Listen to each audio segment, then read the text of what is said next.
Welcome to the Closer Experience, our midweek experience at the Leadership Church. Closer is a place where believers can grow closer to God. At TLC, we believe that making a spiritual development enhances our relationship with God, and that is more than a Sunday experience. And our Closer community provides just that. And now, the Closer Experience. Good evening, and welcome to the Wednesday night Closer Experience. I'm so excited to be here with you tonight. If you can believe it, we are already at the end of not 2025, but January of 2025. Let me pull it back in a little bit. And, you know, the beginning of the year is always a good time to start out. Ladies, that's a good time to start out the race running strong. Yeah. But I have already found that in January, I have already had some missteps. But have no fear, we are going to talk tonight about an area that if you are struggling with getting back on board or on path with your financial living, we're going to give you some great nuggets tonight. Last week, we spoke about intentional spiritual living.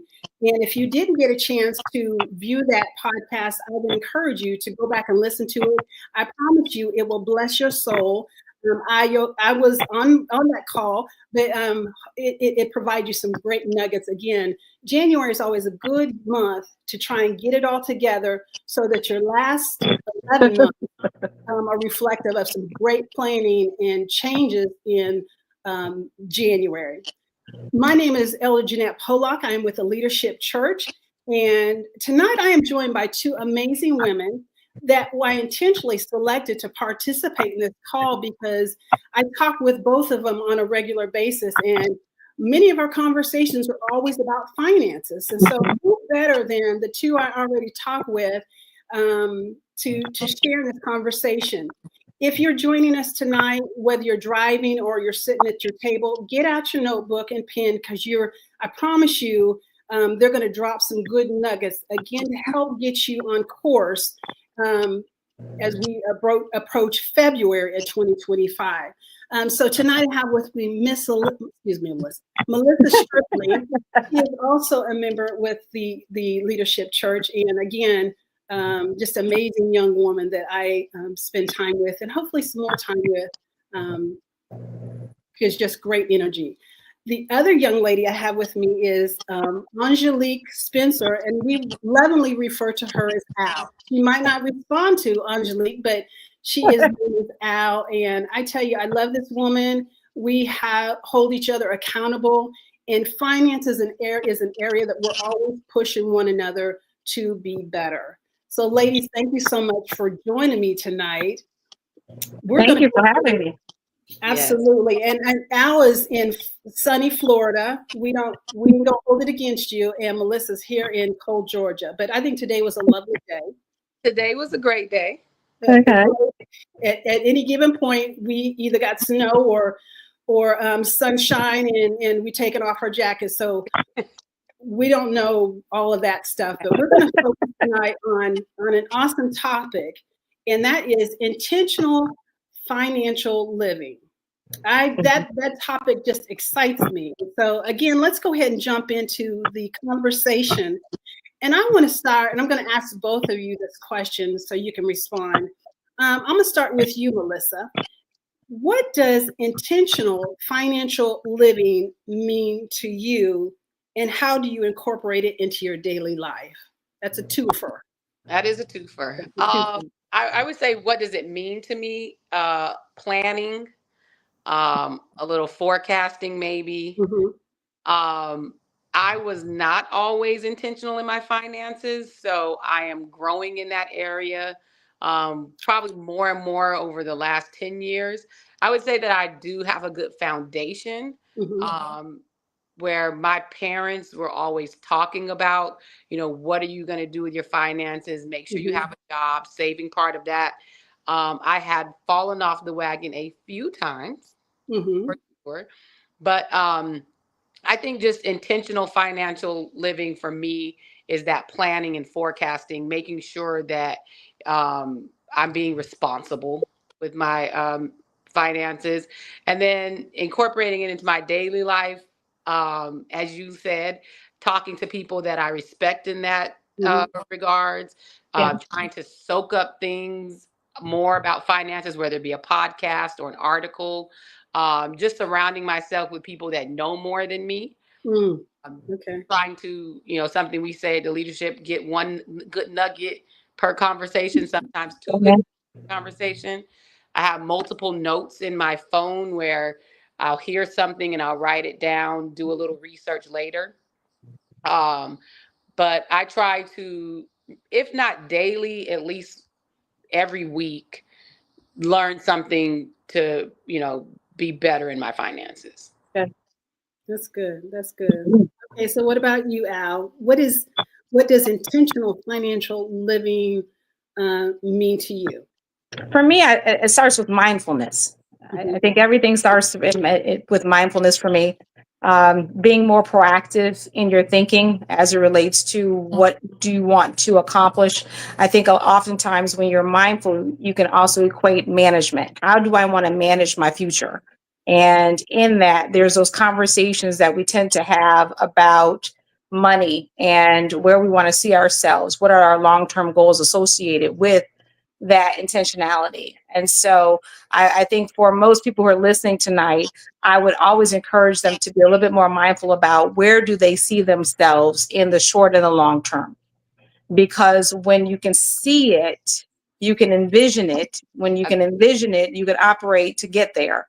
But if you don't envision it, you don't see the long term, the likelihood is that, I used to tell you all the time, people perish from the lack of knowledge. And we would say that often, but oftentimes we perish from lack of knowledge or consistency to get there. So part of the intentionality is consistency, mindfulness. And if you have those two paired together, the likelihood is you're going to achieve something. That's now, good. Doesn't always mean that you're going to achieve it quickly, but it certainly means that you have a game plan to get there. So I liken it to a diet. My finances is like a diet. I can have a love affair with it and I could do well, or I cannot, and I could do miserable. And you can see the results based on how I treat that diet. So if you have a healthy mindfulness as it relates to your finances, one or two things are going to happen. Either you're going to save and you're going to grow and you're going to see things manifest, or you are not and you're going to complain and you're going to see that you have nothing to show for your labor. That's the intention. That's where the intentionality comes from. Now, you said, how do I apply it into my life? I equate it to a diet. If I know that I want to see the results, then I have to be consistent in doing that thing, which is setting realistic goals that are obtainable and realistic. Because I'm sure all of us can sit and say, I create a goal, but sometimes we have lofty goals that are not realistic and obtainable. And so when you're talking about financial freedom, financial independence, it has to be something that is realistic, it is obtainable based on your means, not what other people think your means are, but based on your means. And I think that is the key to being successful. Okay, so between the two of you, I'm trying to already write down stuff here. Yeah, I totally agree. That's and you know what? One of the things I was thinking of the youth today and how if they get that concept about where they want to go, that they can start planning today. It's one of those, I remember saying that I wanted to put some money away. And it hurts me to say this, 5 years went by that I didn't do it. And it hurt. And I try not to remind myself because that's 5 years that I lost. And had I done it, I would be in such an amazing place. Sure. And that's so getting youth. If you're joining us and you're young folk, I can't emphasize enough of what both Melissa and Al has said. Planning. It doesn't happen just by osmosis. You've got to put an intention to your finances. You got to guide your finances. But talking about the youth, something that comes to mind is, how do you navigate the tension between enjoying the present moment and saving for the future? Yeah. I think that goes back to what you were saying. Like, I can think back when I was younger. My first job, I had an annuity, and I had it like immediately in my first job, or first like out of college job. Okay. And I had it probably for 5 years. So let's say 20 to 24, 25. But I was like, why am I saving all this? Why am I doing this? This is stupid. Stopped. So that was in 2000. I would be almost done, right, with my annuity. And like, you and I talk, even like you just said, like for years you go, I'm going to do something with this money. I'm going to do something with this money. And you sit and you wait.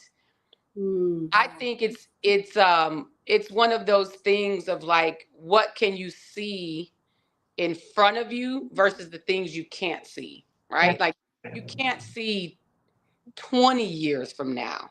But I think like if we could talk to people in their finances and say like a CD, something that's 1 year, 5 years, you could even see 5 years, right? You know how fast. If you say, oh, think back when COVID was, right? That was 5 years. That's fast, right? So you could see that happening faster than you could see, say, 20, right? But I do think that it takes kind of like Al said, that mindset. It does take some real planning, because you can enjoy the present and then still have the future. I was talking to someone just recently about, the joys of a 401k or even a Roth IRA. You don't see that money. And once it's being deducted for a while, because it comes out of your paycheck, or it comes post, before you get paid, you will forget about it.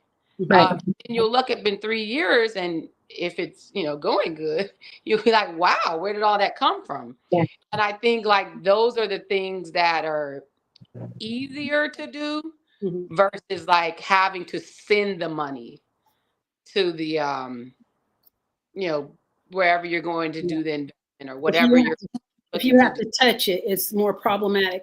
Melissa, I want to stay here for just a second, because one of the points that I want to get to behind this question is you and your husband love to travel. And so I guess I want to bring that up, because the tendency is if I save, then I can't do this. And I think you have a pretty good balance of that. So talk about how do you, and where some of the last places you've traveled, but you also put away, and you're also very actively financially in the church. So talk about that balance for you and your husband. So that is it's funny, because that's one of the other questions on here that speaks really like to me and my ministry and why I love my church so much.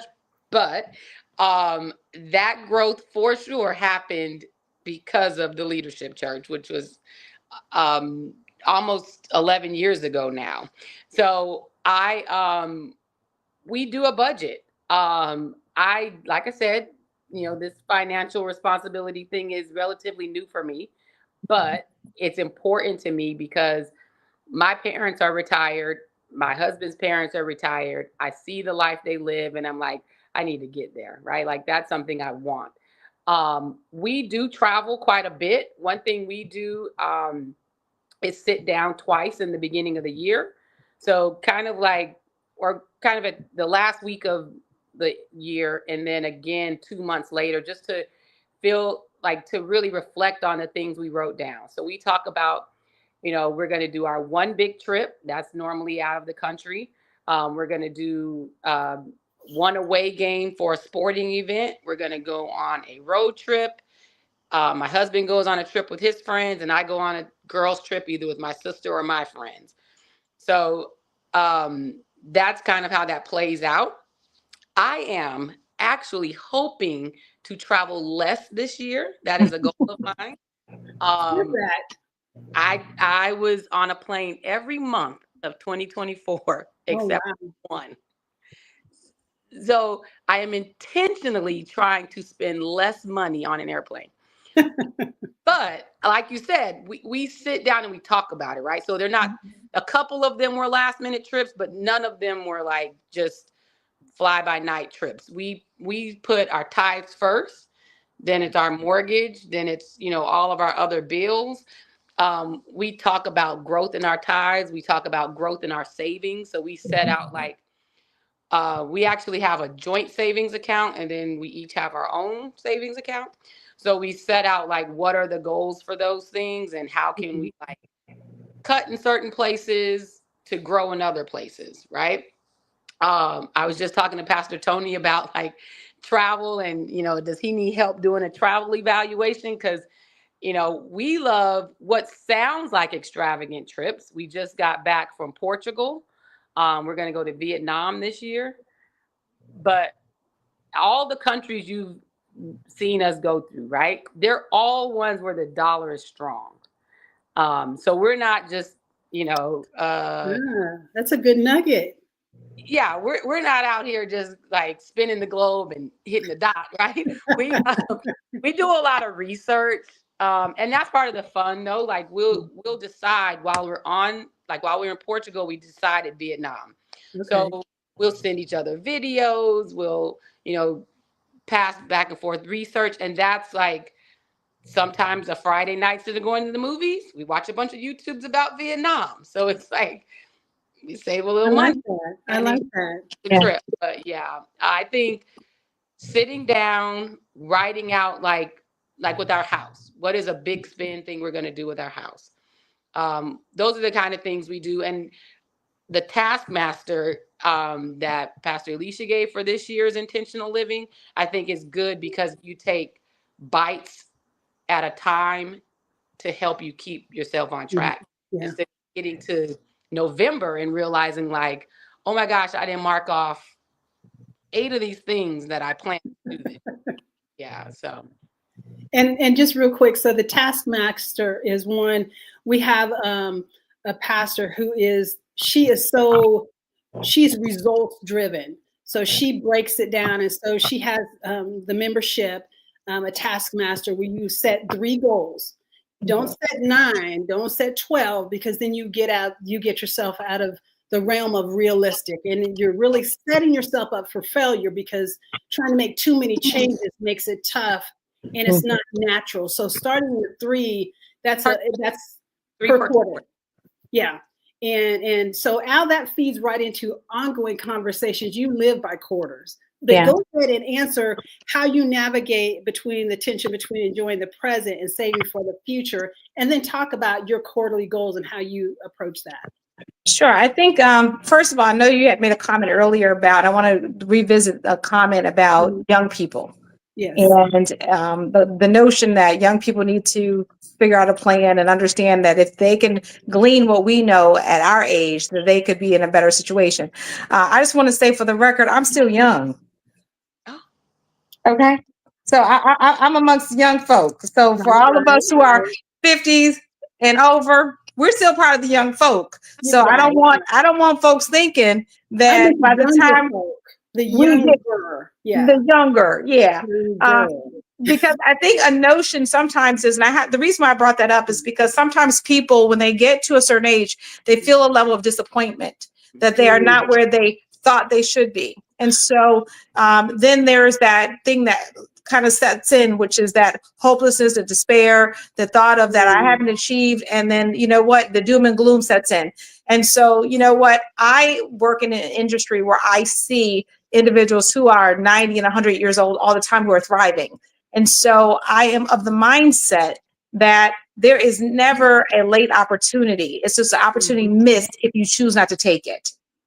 There's a difference. And so I'm encouraging those people who are listening, take the opportunity to say, I want to set my plan, because in your youth, oftentimes you can make rash decisions. Well, you know what? 50s, we make rash decisions, but who's to say that we're not, destined to be here in 2 or 100? So when you look at it from that vantage point, it is never too late to create a plan that's going to get you to the next level. Never too late. So part of what I love when I heard you talk about your travels and your excursions in life, you set a plan. You set an intentional plan to get to the next level. I think part of setting your intentionality outside of being mindful is making sure that when you create the goal, whatever that is, that you put a timeline to it. If you don't have a timeline to something, and it's like writing your plan and making it plain, you got to put a deadline to it. How many people have you ever heard say, I wish I could have, I should have, I would have, and then they never did? And those are same people who met the graveyard and they're there, and all their shoulda, coulda, wouldas are still here on the side. So what I'm encouraging is making sure that when you create an intentional plan, make sure that it's realistic. So for me, I operate in quarters. So first quarter, I have a first quarterly goal. Now, I will say it this way. I don't make a lofty goal for the entire year. I make a tangible goal that I know that I can receive and achieve within my first 3 months. That should be a building blocker to get me to the next goal that I have. And so when someone asks you, how do you eat an apple? What do you say? One bite at a time. Right? So there's the same process, the same philosophy as it relates to becoming financially independent. You do it one bit at a time, but making sure that it is a building blocker to the next phase to get you successful. So for example, if you have a financial goal, and then make it small. Some people, it could be, I just want to clear off a debt. Okay, well, let's list the debts, not the debt plural. Let's go ahead and list all of the debts. Make sure that you know what they are, and then attack them with a intentional plan of, I'm going to become debt free by the end of the year. Well, if you know all of your debts at the beginning of the year, you list them all out, attack them, whether it be the smallest one at a time, knock them out one at a time. I'm going to guarantee you 2 things that's going to happen. 1, you're going to feel proud of yourself, but 2, you're going to have a sense of accomplishment. And when you have that, guess what you're going to do? You're going to tell other people about it. You're going to now have a testimony. You're going to have more confidence in it. So you're going to have to attack it like you can't attack anything else other than, like I said, a diet. Treat it like a diet. When you can say at the beginning of the year, I want to be health conscious. That's mentally wellness. I want to be mentally and physically well, right? Well, why don't you put that same goal, say, I want to be financially well? Because you have to have a relationship with money. And I told Jeanette this the other day. Most people don't realize that you have to have a relationship with money. It's either you're going to have a good one or you're going to have a bad one.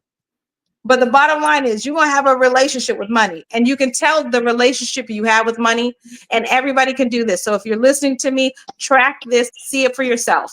Look at your bank account, look at your debit card, look at your statement, and look at where your money has been spent. You can tell if you have a healthy relationship with money based on what you spend.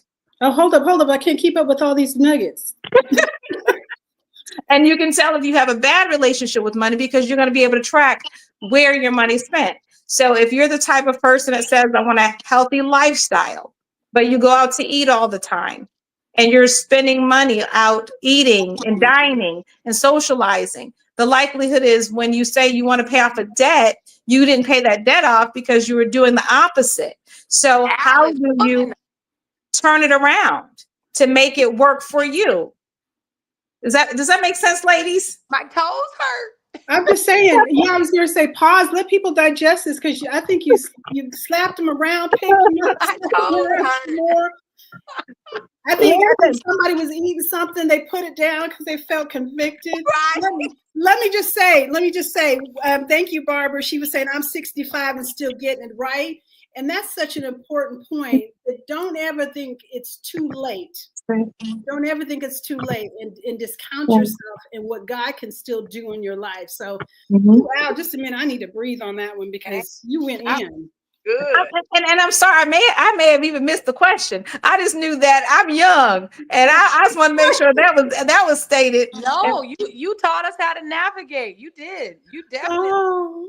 Whether it's one quarter at a time, one bite at a time, really look at where your spending is. And are you, you can't have both goals. I want to be healthy and spend all my money out the restaurant. Like I told everybody, this was going to be some good nuggets. So yeah, that was really good. Get your pencil out, and you might have to go back and listen to this recording, because at the end of the day, we really do want to give you some insight and some nuggets that are really impactful, so that you can have your 2025 financial goals are met, and it doesn't look like the beginning of 2025. Now, if they look the same, you're going to have to get on the bus and come back and try it again. We don't want to see you back on the bus. No. Next question, because this is a good one.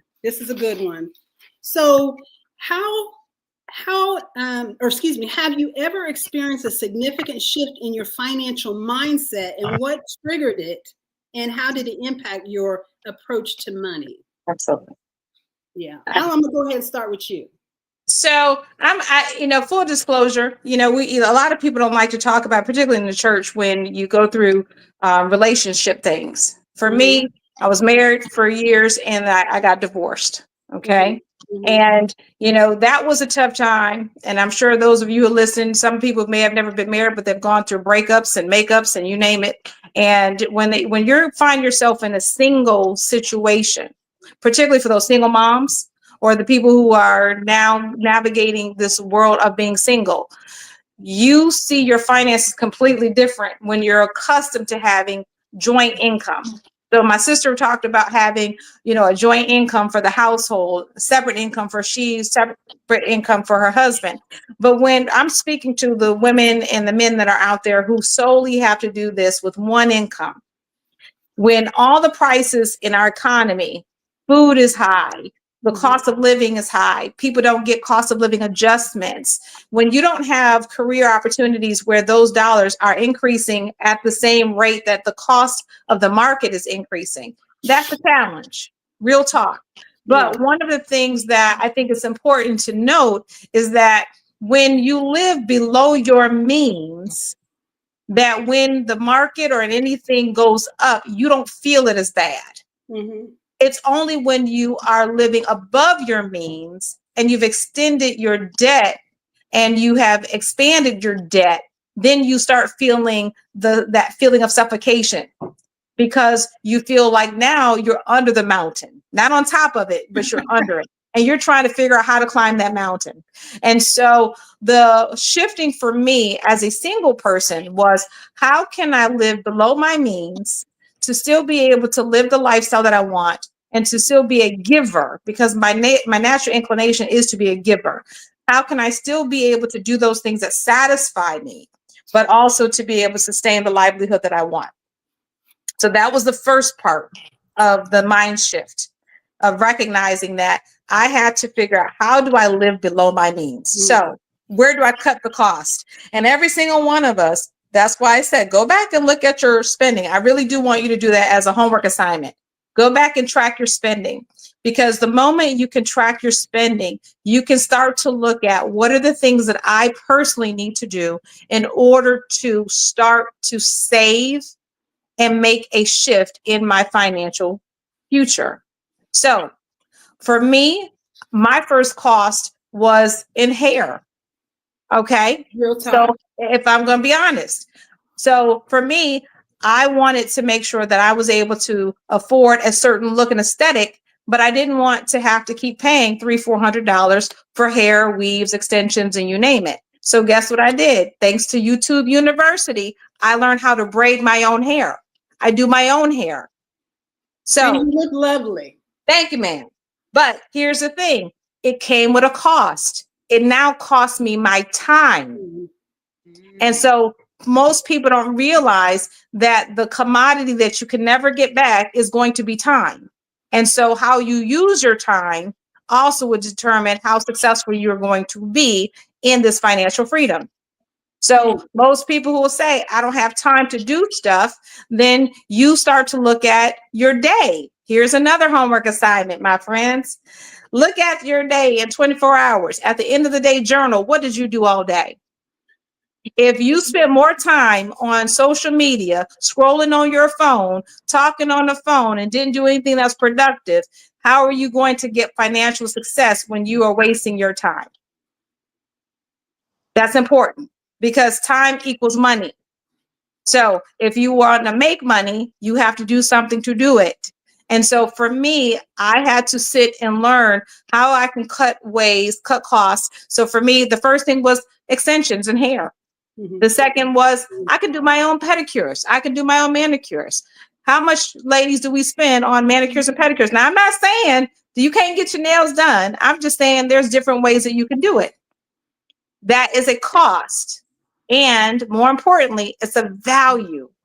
Each time you think about money, associate what is the value of that thing? How does that value connect to me? Because there's a moral connection that people have when it comes to money.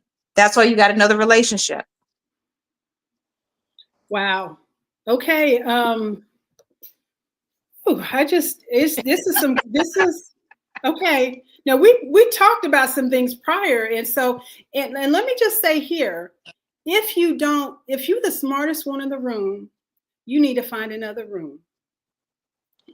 Amen. As we listen to both Melissa and Al, I'm around these women because I learn and glean so much, and it makes me better. And it holds me in many ways accountable because it's one of those, now you can't behave the same way because now you know difference. Right. So if you're listening tonight, now you can't behave the same because we have dropped some jewels tonight. Oh, yeah. To help you to change your trajectory for the rest of the year. We are growing short on time, but I have just a couple more questions. And Melissa, I want you to jump in. And so you talked about you haven't always been in the same place or this mental place where you are financially. What triggered your change in your financial focus? Honestly, I am opposite of Al. Marriage made me more responsible. I am, still like a real lighthearted, always on the go, life of the party person. I was never really concerned with my, my future or what's going to happen, when I'm 40 plus, right? I was the young folk looking at what's going to happen tomorrow. What am I going to do this year? How am I going to blow it out next year?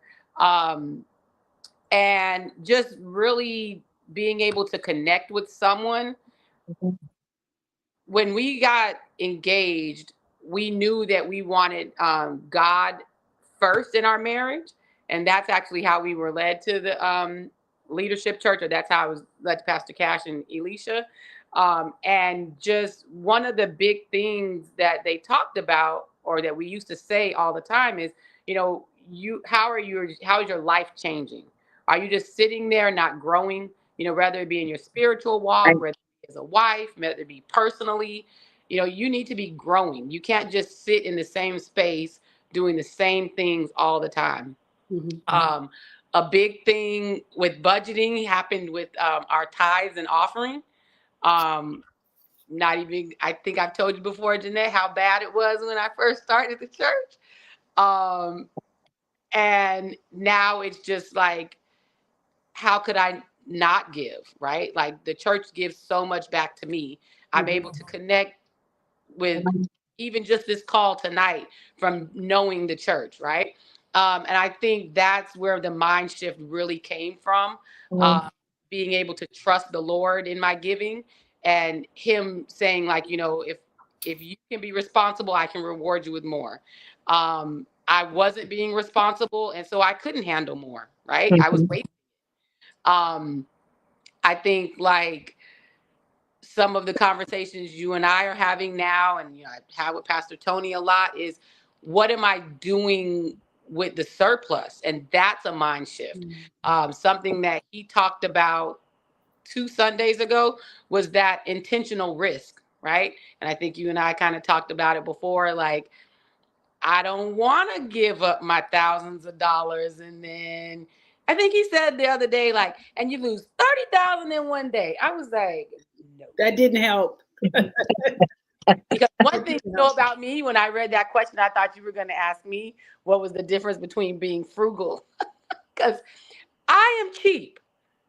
I don't do eyebrows. I don't do hair. I don't do nails. I don't wear makeup. But I prioritize my spending. So we're like, I just think the mind shift, honestly, was being able to, trust in the Lord, have faith, and then, part of my daily prayer is that I am a good steward, right? That I am constantly learning. My life is growing, and I am being like moved in the right place, whether it's in my being a wife, definitely in my finances, because I don't want to be wasteful. And then just like in interactions with people, right? Like, am I receiving people in a good way? Are they receiving me in a good way? I tell you this a lot, Jeanette, that I want to be a person that people look to and they can say that they received a good nugget from me, right? I think this call, you said it earlier, and I said why I was destined to be on this call today. And I'm so grateful that you have me on this call today. I'm so grateful that you're in my life. I'm so grateful for my church. Al, I just met you today, and I'm like, Al can join our calls every day, Jeanette. Like, call me anytime, sweetie. She's being recruited. She don't even know it, but she loves me. Know how I am. I want to be like, Al. She's deep. She's deep. And you know what? I know the hour's grown late, but I have to ask Al this to just touch on this because we talked about it. And let me say one other thing.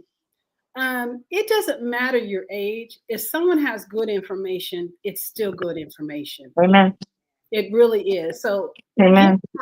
Get past what you can't learn for someone.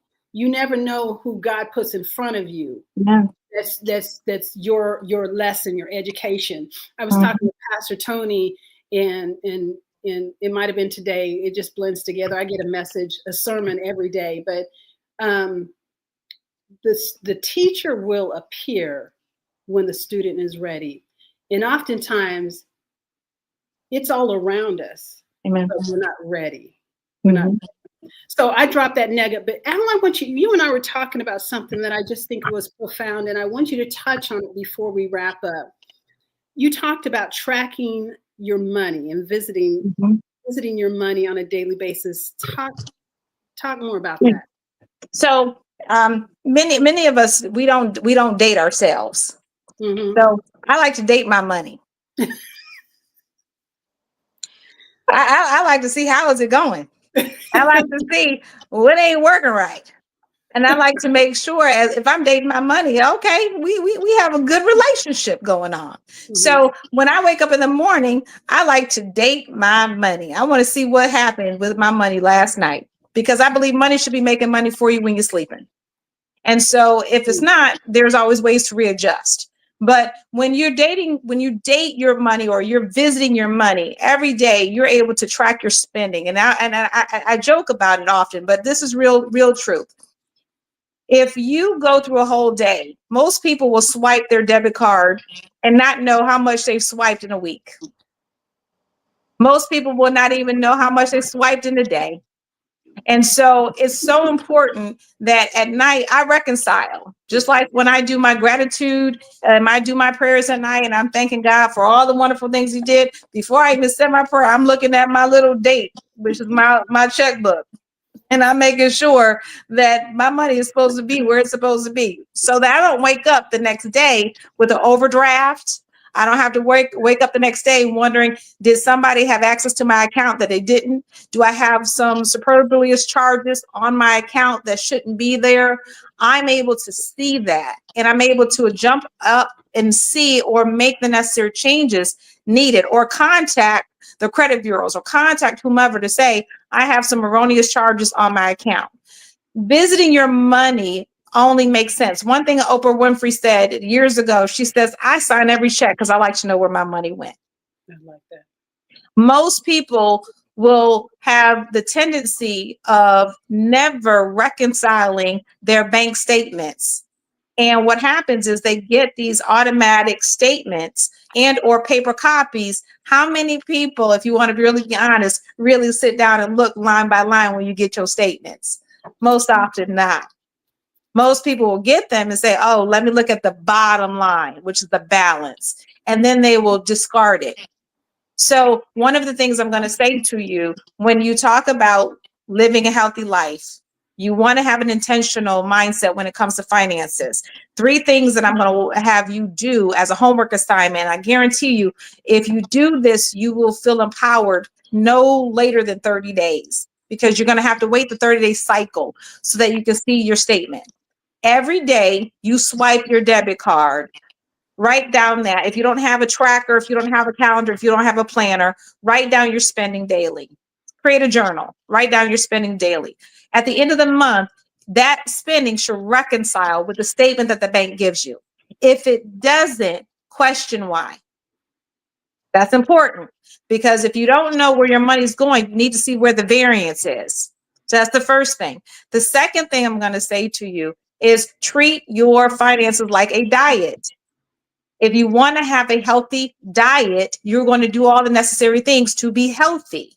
So that means you're going to track your spending. You're going to figure out, do I need these things or do I want these things? You're going to have a relationship with money to decide, am I consuming things that I need or want? Then set the priorities as it relates to your long-term goals. Create, number 3, a goal that's going to be realistic and obtainable. Don't create lofty goals. I want to be a millionaire in the next year. Okay, I do too. But there's a process that you're going to have to go through. If you're not willing to take the time and you're wasting your physical and precious time, the likelihood of you getting to become that millionaire is not going to happen, because you're not doing the work. No different than a diet. You will never see results if you don't exercise. You never see results if you don't eat the right food. It's the same thing when it comes to your finances. If you don't do the work, you will not be able to see the results. Okay. And the last thing I'm going to say is make sure that you pay yourself. After you pay your tithes, pay yourself. Learn how to pay yourself, because if you don't learn how to pay yourself, nobody else is going to want to pay you. Make sure that you know your value. So if your time is worth something, like if you spend time doing something, figure out how to equate a value to your time. Let that start making money for you. Don't just be wasting your time doing everything. If somebody it's kind of like, how do you take your personal time and make it marketable so that you can start generating revenue off of your time?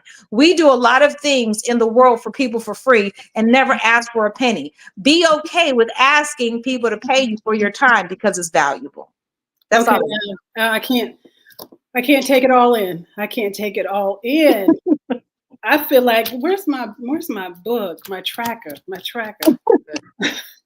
And that's just being intentional. So when you're intentional, now you think about it. We are all, every person by the sound of my voice who's listening has gifts. God has given us all gifts. And those gifts, it's okay for you to be able to capitalize on your gifts as an exchange.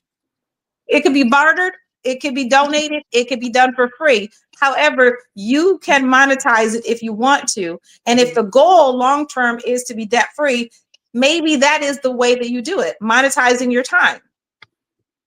You know what? We might have to do a part 2 on this. Yeah. Because it might have been overwhelming. But let me tell you, you will have the opportunity to go back and listen to this. And I encourage you to do so. If you haven't got off to a stellar start in January, don't give up on yourself. Continue to, every time you fall, I don't remember the song, but every time we fall, get back up, because it's dependent upon you, and you're worth it. You're worth it. So don't throw your goals to the side. If you have already, in January, you've already gone sideways, get back at it. Continue to put priority and be intentional. It can't be haphazard. It's got to have some mindfulness, some thought to it. Ladies, we are so over our time, but I couldn't even stop because I was so caught up in just listening. I got scratched notes all over the place. But thank you again so much they're asking for a part 2. Thank you so much for your time. It has been a stellar conversation. Truly, truly, I hope something was said that benefits you to grow financially, intentionally in 2025. Stay tuned as we go into February. We're going to be right back here on Wednesday evening with a next great topic. I won't share it just with you. That means you got to come back. But I hope you have a wonderful evening, ladies. Thank you again so much. God bless you until we see you again next week. Take care. Bye. Bye.